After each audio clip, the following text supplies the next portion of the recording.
നമസ്കാരം. LG vision വാർത്തകളിലേക്ക് സ്വാഗതം. പ്രധാന വാർത്തകൾ. കേരള കാത്തലിക് ടീച്ചേഴ്സ് ഗിൽഡ് സംസ്ഥാന സമ്മേളനം പറവൂരിൽ നടന്നു. പ്രതിപക്ഷ നേതാവ് VD സതീശൻ ഉദ്ഘാടനം ചെയ്തു.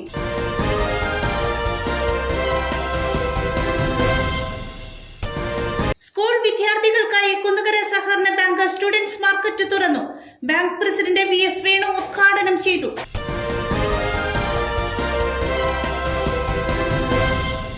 മുത്തുകുന്നം മുസ്ലിംസ് ഫെസ്റ്റിന്റെ ഭാഗമായി അറബിക്കടൽ യാത്ര ആരംഭിച്ചു. ജില്ലാ പഞ്ചായത്ത് അംഗം AS അനിൽകുമാർ ഫ്ളാഗ് ഓഫ് ചെയ്തു.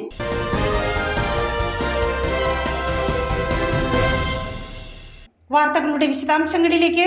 കേരള കാത്തലിക് ടീച്ചേഴ്സ് ഗിൽഡ് സംസ്ഥാന സമ്മേളനം പറവൂരിൽ നടന്നു. പ്രതിപക്ഷ നേതാവ് VD സതീശൻ ഉദ്ഘാടനം ചെയ്തു. എയ്ഡഡ് മേഖല നിരവധി പ്രതിസന്ധികൾ നേരിടുന്നുവെന്നും അധ്യാപകരുടെ ഈ പ്രശ്നങ്ങൾ എത്രയും വേഗം പരിഹരിക്കണമെന്ന് പ്രതിപക്ഷ നേതാവ് ആവശ്യപ്പെട്ടു. അധ്യാപകർക്ക് 21% കുടിശ്ശിക തരാത്ത ഒരു പ്രതിസന്ധി ഘട്ടത്തിലാണ് അധ്യാപകർ കടന്നു പോകുന്നത് എന്ന് അദ്ദേഹം ഓർമ്മിപ്പിച്ചു. എയ്ഡഡ് മേഖല നിരവധി പ്രശ്നങ്ങൾ നേരിടുന്നുവെന്നും അധ്യാപകരുടെ ഈ പ്രശ്നങ്ങൾ എത്രയും വേഗം പരിഹരിക്കണമെന്നും പ്രതിപക്ഷ നേതാവ് VD സതീശൻ പറഞ്ഞു. അധ്യാപകർക്ക് 21% കുടിശ്ശിക തരാത്ത ഒരു പ്രതിസന്ധി ഘട്ടത്തിലാണ് അധ്യാപകർ കടന്നു പോകുന്നത് എന്നും അദ്ദേഹം ഓർമ്മിപ്പിച്ചു. മെഡിസെപ്പിന്റെ അപാകതകൾ പരിഹരിക്കണമെന്നും നിയമന അംഗീകാരം സമയബന്ധിതമായി പൂർത്തീകരിക്കണം എന്നും അദ്ദേഹം ആവശ്യപ്പെട്ടു. കേരള കാത്തലിക് ടീച്ചേഴ്സ് ഗിൽഡ് സംസ്ഥാന സമ്മേളനം പറവൂരിൽ ഉദ്ഘാടനം ചെയ്ത് സംസാരിക്കുകയായിരുന്നു അദ്ദേഹം. അധ്യാപകർ കുട്ടികൾക്ക് പ്രചോദനം നൽകുന്നവരായിരിക്കണം എന്നും സമഭാവനയോടുകൂടി പെരുമാറണമെന്നും KCBC വിദ്യാഭ്യാസ commission chairman doctor Joshua Mar Ignatios തന്റെ മുഖ്യ പ്രഭാഷണത്തിലൂടെ ഓർമ്മിപ്പിച്ചു. ജനാധിപത്യ മൂല്യങ്ങൾ കാത്തുസൂക്ഷിക്കേണ്ട ഒരുപറ്റം വിദ്യാർത്ഥികളെ വാർത്തെടുക്കേണ്ടത് അധ്യാപകരുടെ ചുമതലയെന്ന് കോട്ടപ്പുറം രൂപതാ ബിഷപ്പ് ഡോക്ടർ അംബ്രോസ് പുത്തൻവീട്ടിൽ തന്റെ അനുഗ്രഹ പ്രഭാഷണത്തിൽ പറഞ്ഞു. സംസ്ഥാന പ്രസിഡന്റ് ബിജു ഓളാട്ടുപുറം അധ്യക്ഷത വഹിച്ചു. വികാരി general Monsignor Rocky Robi Kalathil, സംസ്ഥാന director father Antony Arackal, general secretary DT Varghese, corporate manager father Shiju Kallarackal, associate manager father Sibin Kallarackal, സംസ്ഥാന ട്രഷറർ മാത്യു ജോസഫ്, രൂപത president Denny Puthenveettil, secretary Navaneeth TS എന്നിവർ പ്രസംഗിച്ചു. അപ്പോൾ ഒരു കാലത്തും ഇല്ലാത്ത തരത്തിലുള്ള ഒരു അനിശ്ചിതത്വം യഥാർത്ഥത്തിൽ അധ്യാപക നിയമനവുമായി ബന്ധപ്പെട്ട് സംസ്ഥാനത്ത് ഉണ്ട് എന്നുള്ളത് ഒരു യാഥാർത്ഥ്യമാണ്. അത് പരിഹരിക്കാൻ വേണ്ടിയിട്ടുള്ള ശ്രമം വേണം. നിയമസഭയിൽ തന്നെ ഞങ്ങൾ ഈ വിഷയം കൊണ്ടുവന്നിരിക്കുന്നു. തീർച്ചയായിട്ടും നമ്മുടെ സംസ്ഥാനത്തെ പൊതുവിദ്യാഭ്യാസ രംഗത്തെ സംരക്ഷിക്കുന്നതിന് വേണ്ടി എല്ലാവരും ഒരുമിച്ച് നിലപാടെടുക്കണമെന്നുള്ള അഭിപ്രായക്കാരാണ് ഞങ്ങളെല്ലാവരും. നമ്മൾ പ്രതിപക്ഷത്താണ് പ്രവർത്തിക്കുന്നതെങ്കിലും പൊതുവിദ്യാഭ്യാസ രംഗത്ത് ദോഷകരമായി ഉള്ള ഒന്നും ചെയ്യരുത് എന്നുള്ള നിർബന്ധ ബുദ്ധിക്കാരാണ് നമ്മൾ. പൊതുവിദ്യാഭ്യാസ രംഗം മെച്ചപ്പെടുകയും അതനുസരിച്ചുള്ള നമ്മുടെ കുട്ടികളുടെ നിലവാരം നമുക്ക് വർദ്ധിക്കുകയും വേണം. വിദ്യാഭ്യാസ രംഗം നേരിടുന്ന ഒരുപാട് അതിശക്തമായ അധ്യാപകർ ഉൾപ്പെടെ നേരിടുന്ന ഒരുപാട് പ്രശ്നങ്ങൾ അത് പരിഹരിക്കാൻ ഹ്രസ്വകാല അടിസ്ഥാനത്തിലും ദീർഘകാല അടിസ്ഥാനത്തിലും അത് പരിഹരിക്കാൻ വേണ്ടിയിട്ടുള്ള നടപടികൾ ഉണ്ടാകണം. ഞാൻ അധ്യാപക സംഘടനകളുടെ പരിപാടികൾക്ക് സ്ഥിരമായി സെക്രട്ടേറിയറ്റിൽ പോയി ആ പരിപാടിയിൽ പങ്കെടുക്കുന്ന ഒരാൾ കൂടിയാണ്.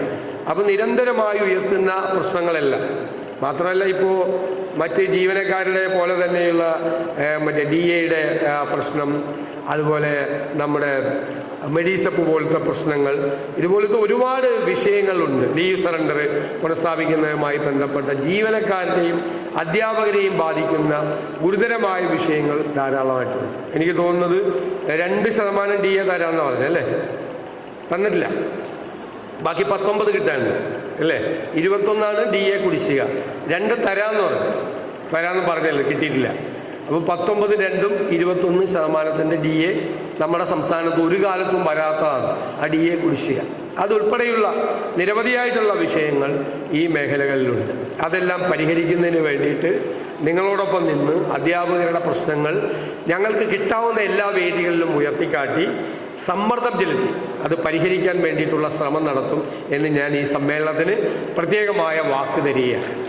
നമുക്കറിയാം, അറിവ് തേടിയുള്ള അന്വേഷണമാണ് നമ്മുടെ ജീവിതം എന്ന് പറയുന്നത്. സ്കൂൾ വിദ്യാർത്ഥികൾക്കായി കുന്നുകര സഹകരണ ബാങ്ക് സ്റ്റുഡൻസ് മാർക്കറ്റ് തുറന്നു. ബാങ്ക് പ്രസിഡന്റ് VS വേണു ഉദ്ഘാടനം ചെയ്തു. കൺസ്യൂമർ ഫെഡിന്റെ സഹകരണത്തോടെ കുന്നുകര സർവീസ് സഹകരണ ബാങ്ക് സ്കൂൾ വിദ്യാർത്ഥികൾക്ക് ആവശ്യമായ നോട്ട്ബുക്കുകൾ, ബാഗ്, കുട എന്നിവ അടക്കമുള്ള എല്ലാ സാധനങ്ങളും വൻ വിലക്കുറവിൽ ലഭ്യമാക്കുന്ന സ്റ്റുഡൻസ് മാർക്കറ്റിന്റെ ഉദ്ഘാടനം ബാങ്ക് പ്രസിഡന്റ് VS വേണു ഉദ്ഘാടനം ചെയ്തു. നമ്മളെ സംബന്ധിച്ചിടത്തോളം സാധാരണ സഹകാരികൾക്ക് 5000 രൂപ പലിശരഹിതമായി കൊടുത്തുകൊണ്ട് അത് 10 മാസക്കാലം 10 ഗഡുകളായി അടച്ചുകൊണ്ട് അത് പൂർത്തീകരിക്കുമ്പോൾ സാധാരണക്കാർക്ക് തീർച്ചയായിട്ടും വലിയൊരു ഗുണപ്രദമായിരിക്കുമെന്ന് ഞങ്ങൾ ഭരണസമിതി ബോർഡ് മനസ്സിലാക്കുന്നു. ഇത് നാട്ടിലെ എല്ലാ സഹകാരികളും പ്രയോജനപ്പെടുത്തിക്കൊണ്ട് തന്നെ കുന്നുകര സർവീസ് ബാങ്ക് സഹകാരികൾക്ക് മറ്റു വിവിധ പദ്ധതികൾ നടപ്പാക്കുന്ന കാര്യം ഞാൻ ഈ സമയത്ത് വിശദീകരിക്കുന്നതിൽ പോലും നാട്ടിലെ സഹകാരികൾക്ക് അറിയാവുന്നതാണ്. തിങ്കളാഴ്ച മുതൽ നിബന്ധനകൾക്ക് വിധേയമായി 5000 രൂപ വരെ പലിശരഹിത വായ്പയും അനുവദിക്കുന്നതാണ്. ബോർഡ് മെമ്പർ MR ഹരിപ്രസാദ് അധ്യക്ഷത വഹിച്ചു. എല്ലാ വർഷവും ബാങ്ക് നടത്തി വരുന്ന കൺസ്യൂമർ മാർക്കറ്റ്, കുട്ടികൾക്ക് വേണ്ടി നടത്തുന്ന ഈ മിനി മാർക്കറ്റ് ഒരു കുടക്കീഴിൽ വളരെ മിതമായ വിലയ്ക്ക് എല്ലാ സാധനങ്ങളും ഒരു കുടക്കീഴിൽ കിട്ടുന്ന രീതിയിൽ തുടങ്ങാറുള്ള പരിപാടിയാണ്. ഇതിന്റെ ഉദ്ഘാടന കർമ്മമാണ് ഇന്ന് നിർവഹിക്കുന്നത്. പോൾ PJ സ്വാഗതം പറഞ്ഞു. കഴിഞ്ഞ വർഷത്തെ പോലെ തന്നെ ഈ തവണയും പൊതുവിപണിയിൽ വില കുറച്ച് തന്നെയാണ് സ്റ്റുഡൻസ് മാർക്കിൽ ഇവിടെ ഐറ്റംസ് ലഭിക്കുന്നത്. അതോടൊപ്പം തന്നെ ബാങ്ക് ഡയറക്ട് ബോർഡിന്റെ തീരുമാനപ്രകാരം സ്റ്റുഡൻസ് മാർക്കറ്റിൽ നിന്ന് ഐറ്റംസ് വാങ്ങുന്നവർക്ക് 5000 രൂപ പലിശരഹിത വായ്പയും അനുവദിക്കുന്നത്. ബോർഡ് അംഗങ്ങളായ സുധീർ, N ശ്രീദേവി, ഷക്കീല ഗോപി ആശംസകൾ അർപ്പിച്ചു. സെക്രട്ടറി ഷിയാസ് നന്ദി പറഞ്ഞു. നിത്യോപയോഗ സാധനങ്ങൾ വിലക്കുറവിൽ ലഭ്യമാക്കുന്ന ഓണച്ചന്തകൾ സ്ഥിരമായി നടത്തി വരാറുള്ളതാണ്. അതേപോലെ തന്നെയാണ് സ്കൂൾ തുറക്കുന്ന സമയത്ത് സ്കൂൾ വിപണിയിൽ വൻ വിലവർധനവ് ഉണ്ടാകുന്ന സാഹചര്യം പരിഗണിച്ചുകൊണ്ട് സ്കൂൾ മാർക്കറ്റിലേക്ക് ആവശ്യമായിട്ടുള്ള സാധനങ്ങൾ പരമാവധി വിലക്കുറവിൽ ലഭ്യമാക്കുക എന്നുള്ള ഉദ്ദേശത്തോടുകൂടി കേരളത്തിൽ 1000-ലധികം സ്കൂൾ മാർക്കറ്റുകൾ ആരംഭിച്ചിട്ടുണ്ട്. ഉത്സവകാലത്തും ഇതുപോലുള്ള സാഹചര്യങ്ങളിലും വിലക്കയറ്റം പിടിച്ചു നിർത്തുക എന്ന സർക്കാർ നയത്തിന്റെ ഭാഗമായിട്ടാണ് കൺസ്യൂമർ ഫെഡ് ഇത്തരത്തിൽ സ്കൂൾ മാർക്കറ്റുകളൊക്കെ നടത്തിപ്പോരുന്നത്.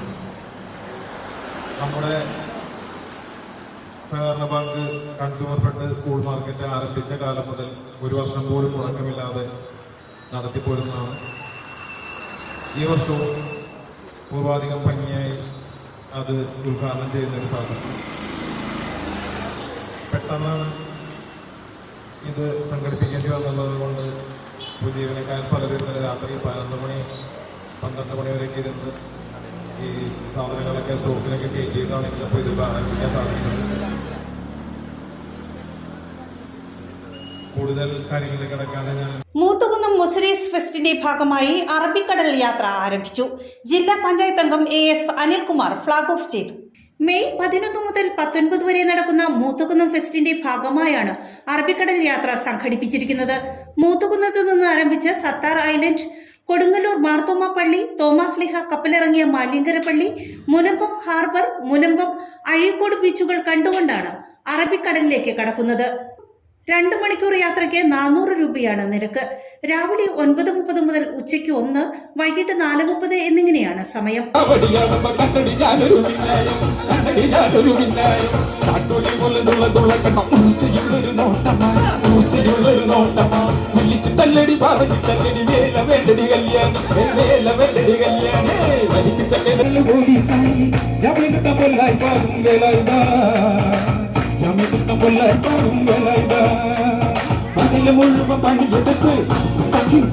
കടൽ കാണാനെത്തുന്നവർക്ക് നവ്യാനുഭവമായിരിക്കും യാത്രയെന്ന് സംഘാടക സമിതി കൺവീനർ KS സനീഷ് പറഞ്ഞു. മുസരീസ് ഫെസ്റ്റിന്റെ ഭാഗമായിട്ടുള്ള അറബിക്കടൽ യാത്രയുടെ ഇന്ന് തുടക്കമാണ്. മെയ് 11 മുതൽ 19 വരെയാണ് നമ്മൾ ഈ പ്രോഗ്രാം സംഘടിപ്പിച്ചിട്ടുള്ളത്. ഫെസ്റ്റിലെ ഏറ്റവും പ്രധാനപ്പെട്ടത് നമ്മുടെ ഈ നാട്ടിലെ കടലിന്റെ അരുവത്ത് ജീവിക്കുന്നവരാണെങ്കിൽ പോലും നമ്മുടെ ഇവിടുത്തെ ഭൂരിപക്ഷം പേരും ഇതുവരെയും കടലിനകത്തേക്ക് പോയിട്ടില്ല എന്ന് നമുക്കറിയാൻ കഴിയും. അതുകൊണ്ട് ചെറിയ തുകയ്ക്ക് 400 രൂപയ്ക്ക് സാഗരം കാണിക്കുക എന്നതാണ് ഈ ഫെസ്റ്റിലെ ഏറ്റവും പ്രധാനപ്പെട്ട ആയി മാറിയിട്ടുള്ളത്. തീർച്ചയായും ഈ യാത്രയിൽ 3 സമയങ്ങളിലാണ് ഞങ്ങൾ ഈ യാത്ര സംഘടിപ്പിച്ചിട്ടുള്ളത്. രാവിലെ 9:30, ഉച്ചയ്ക്ക് 1 മണിക്ക്, വൈകിട്ട് 4 മണിയോടുകൂടി. അങ്ങനെ 3 സമയങ്ങളിലായി ഈ യാത്ര സംഘടിപ്പിച്ചിട്ടുണ്ട്. ഒരേ സമയം 100 പേർക്ക് സഞ്ചരിക്കാൻ കഴിയുന്ന ഏറ്റവും സുരക്ഷിതമായ യാത്രാ സംവിധാനമാണ് നമ്മൾ ഒരുക്കിയിട്ടുള്ളത്. തീർച്ചയായും നിങ്ങൾ ഈ അനുഭവം നേരിട്ടറിയാൻ ഈ നാട്ടിലെ എല്ലാവരെയും മൂത്തുകുന്നം മുസ്ലിം ഫെസ്റ്റിലേക്ക് ഞങ്ങൾ സ്വാഗതം ചെയ്യുകയാണ്. തിരുവാലൂർ സ്വദേശിയായ യുവാവിന്റെ മരണം സംഭവവുമായി BJP നേതാക്കൾക്ക് ബന്ധമില്ലെന്നും ഉന്നതതല അന്വേഷണം വേണമെന്നും BJP ആവശ്യപ്പെട്ടു. തിരുവാലൂർ സ്വദേശിയായ യുവാവിനെ മരിച്ച നിലയിൽ കണ്ടെത്തിയ സംഭവത്തിൽ പോലീസിനെതിരെ ആരോപണവുമായി BJP നേതൃത്വം. യുവാവിനെ മർദ്ദിച്ചത് BJP പ്രവർത്തകരല്ലെന്നും പോലീസാണെന്നാണ് BJP നേതൃത്വം ആരോപണം ഉന്നയിക്കുന്നത്. ഏപ്രിൽ 12-നാണ് തിരുവാലൂർ ക്ഷേത്രോത്സവ മൈതാനിയിൽ വെച്ച് യുവാവും ഒരു സംഘവുമായി വാക്കുതർക്കം ഉണ്ടായത്. തുടർന്ന് പോലീസ് എത്തിയാണ് യുവാവിനെ പിടിച്ചുമാറ്റുകയും ലാത്തികൊണ്ട് അടിക്കുകയും ചെയ്തതെന്നാണ് BJP നേതൃത്വം പറയുന്നത്. തുടർന്ന് കഴിഞ്ഞ മാസം 16-ന് തിരുവാലൂർ പാലക്കപ്പറമ്പിൽ അഭിജിത്തിനെ വീടിനുള്ളിൽ ആത്മഹത്യ ചെയ്ത നിലയിൽ കണ്ടെത്തി. ഇതുമായി BJP നേതാക്കൾക്ക് യാതൊരു ബന്ധവുമില്ലെന്നും ഉന്നതതല അന്വേഷണം വേണമെന്നുമാണ് BJP നേതൃത്വം ആവശ്യപ്പെടുന്നത്. മണ്ഡലം president Sunil Joseph, area president KR Ratheesh, panchayat അംഗം വിജി സുരേഷ് എന്നിവർ വാർത്താ സമ്മേളനത്തിൽ പങ്കെടുത്തു. നമ്മൾ ഭാരതീയ ജനതാ പാർട്ടി ഇങ്ങനത്തെ ഒരു പത്രസമ്മേളനം വിളിക്കാനുള്ള കാരണം, ഒരു കുടുംബത്തിലൊരു വ്യക്തി, ഒരു ചെറുപ്പക്കാരൻ മരണപ്പെട്ടു. സ്വാഭാവികമാണ്, വീട്ടുകാർക്ക് വിഷമമുണ്ടാവും, നാട്ടുകാർക്ക് വിഷമമുണ്ടാവും, ഇവൻ ഞങ്ങൾക്ക് വരെ വിഷമമുണ്ടായി. ഒരു ചെറുപ്പക്കാരൻ മരണപ്പെടുമ്പോൾ നാടിനുണ്ടാവുന്നൊരു യോഗം. അത് അങ്ങനെ പോകുന്ന ഒരവസ്ഥയിൽ നമ്മൾ മനസ്സിലാക്കിയത് പതിയെ അത് ഭാരതീയ ജനതാ പാർട്ടിയുടെ പ്രവർത്തകർ ആ ചെറുപ്പക്കാരനെ മർദ്ദിച്ചത് കൊണ്ടാണ് ആ ചെറുപ്പക്കാരൻ ആത്മഹത്യ ചെയ്തെന്ന രീതിയിലുള്ള കുപ്രചരണം അത് നമ്മുടെ നാട്ടിലുള്ള രാഷ്ട്രീയ പ്രസ്ഥാനങ്ങൾ, പ്രത്യേകിച്ചും കോൺഗ്രസ് എന്ന് പറഞ്ഞ പ്രസ്ഥാനം, ഇവിടെ നമ്മുടെ തിരുവാലൂരിൻ്റെ മണ്ണിൽ, ഇത് തിരുവാലൂർ 9-ാം വാർഡ് BJP കഴിഞ്ഞ 10 വർഷമായിട്ട് ഭരിച്ചുകൊണ്ടിരിക്കുന്ന വാർഡാണ്. പഞ്ചായത്ത് തിരഞ്ഞെടുപ്പ് അടുത്ത 1 വർഷത്തിനുള്ളിൽ പഞ്ചായത്ത് തിരഞ്ഞെടുപ്പ് വരും. ആ പഞ്ചായത്ത് തിരഞ്ഞെടുപ്പിൽ BJPനെ എങ്ങനെയെങ്കിലും പരാജയപ്പെടുത്തുക, ആ കൃത്യമായ ലക്ഷ്യം പ്ലാൻ ചെയ്തുകൊണ്ട് നമുക്കറിയാവുന്ന ഇവിടുത്തെ കോൺഗ്രസിൻ്റെ ഒരു നേതാവ് കൃത്യമായി ഒരുക്കിയ പ്ലാനാണ് ഇന്ന് ഈ BJPയുടെ പേര് ഇതിലേക്ക് വലിച്ചടയ്ക്കാനുള്ള കാരണം. നമ്മൾ ഒരു ചെറുപ്പക്കാരൻ മരിച്ചു, ആ വീടിൻ്റെ കുടുംബത്തിൽ വലിയ നഷ്ടമുണ്ട്, നാടിന് വലിയ നഷ്ടമുണ്ട്. അതുകൊണ്ടൊക്കെ തന്നെയാണ് നമ്മൾ ഇതുവരെയും നമ്മളതിനൊരു പൊതുരംഗത്ത് വന്ന് അതിനെ ആ വിഷയത്തെ പറ്റി സംസാരിക്കാണ്ടിരുന്നതും, നമ്മൾ ഇത്രയും പഴിചാരിയിട്ട് നമ്മൾ ഇതുവരെയും മിണ്ടാതിരുന്നതും. പക്ഷേ ഇന്നത്തെ സാഹചര്യം നമ്മൾ മനസ്സിലാക്കുന്നത്, ഇത് പതുക്കെ ഇവിടുത്തെ ഞാൻ പറഞ്ഞ രാഷ്ട്രീയ പ്രസ്ഥാനം അല്ലെങ്കിൽ മറ്റു രാഷ്ട്രീയ സംഘടനകൾ ഈ വിഷയത്തിൽ ആദ്യം വന്ന് ഇടപെട്ട് നമ്മൾക്ക് അതിശയിപ്പിക്കുന്നത് ഈ നാട്ടിലൊന്നുമില്ലാത്ത SDPI എന്ന് പറഞ്ഞ പ്രസ്ഥാനമാണ്. SDPI വന്ന് ഈ തിരുവാലൂരായിട്ട് യാതൊരു ബന്ധമില്ലാത്ത SDPI ഇവിടെ വന്നിട്ട് അവരൊരു പത്രസമ്മേളനം നടത്തി. ആദ്യം അവർ പറഞ്ഞു BJP ആണ് ഇതിൻ്റെ പുറകിലെന്ന് പറഞ്ഞു. നമ്മളിതുവരെയും ഇതൊന്നും കേട്ടിട്ട് മിണ്ടായിട്ട് നേരത്തെ പറഞ്ഞ മാതിരി ആ കുടുംബത്തിൻ്റെ ദുഃഖത്തിൽ ഭാരതീയ ജനതാ പാർട്ടി പങ്കാളിയായിക്കൊണ്ട് തന്നെയാണ്. പക്ഷെ നിലവിൽ നമ്മുടെ അവസ്ഥ പൊതുജനങ്ങളുടെ മുന്നിൽ നമ്മളെ അപകീർത്തിപ്പെടുന്ന രീതിയിലുള്ള ഇത്തരം പ്രവർത്തനങ്ങളായിട്ട് മുന്നോട്ട് പോകുന്നതുകൊണ്ട് നമുക്ക് ഒത്തിരി ഡാമേജ് നമുക്ക് രാഷ്ട്രീയപരമായിട്ടുണ്ടാകുന്നുണ്ട്. അതുകൊണ്ട് തന്നെയാണ് നമ്മളിന്ന് ഈ പത്രസമ്മേളനം വിളിച്ച് നമ്മൾ കാര്യങ്ങൾ വളരെ കൃത്യമായി ഇവിടെ ധരിപ്പിക്കുക എന്നുള്ള തീരുമാനത്തിലേക്ക് വരുന്നത്. നമ്മൾ ഈ പയ്യൻ്റെ അഭിജിത്ത് എന്ന് പറയുന്ന ചെറുപ്പക്കാരൻ്റെ, ഞാൻ ഒരിക്കൽ കൂടി പറയുകയാണ്, ഒരിക്കലും ഞങ്ങളിത് പുറത്തുവിടാൻ ആഗ്രഹിക്കുന്ന കാര്യമല്ല. പക്ഷെ നിവൃത്തിയോടുകൊണ്ടാണ് ഞങ്ങൾ ഈ ചെറുപ്പക്കാരനെ പറ്റി ഇപ്പോൾ പുറത്തേക്ക് വിടുന്നത്. എന്തുകൊണ്ടാണ് ഈ ചെറുപ്പക്കാരൻ ആത്മഹത്യ ചെയ്തതെന്നുള്ളത് ഇപ്പോൾ ഞങ്ങൾ കൂടി ആവശ്യപ്പെടുന്നൊരു കാര്യമാണ്. ശക്തമായ അന്വേഷണം പോലീസിൻ്റെ ഭാഗത്തുനിന്നുണ്ടാവണം. പ്രധാന വാർത്തകൾ ഒരിക്കൽ കൂടി. കേരള കാത്തലിക് ടീച്ചേഴ്സ് ഗിൽഡ് സംസ്ഥാന സമ്മേളനം പറവൂരിൽ നടന്നു. പ്രതിപക്ഷ നേതാവ് VD സതീശൻ ഉദ്ഘാടനം ചെയ്തു.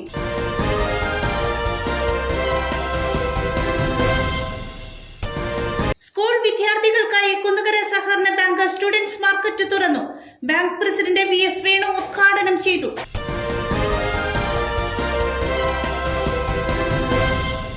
മൂത്തുകുന്നം മുസ്ലിം ഫെസ്റ്റിന്റെ ഭാഗമായി അറബിക്കടൽ യാത്ര ആരംഭിച്ചു. ജില്ലാ പഞ്ചായത്ത് അംഗം AS അനിൽകുമാർ ഫ്ളാഗ് ഓഫ് ചെയ്തു.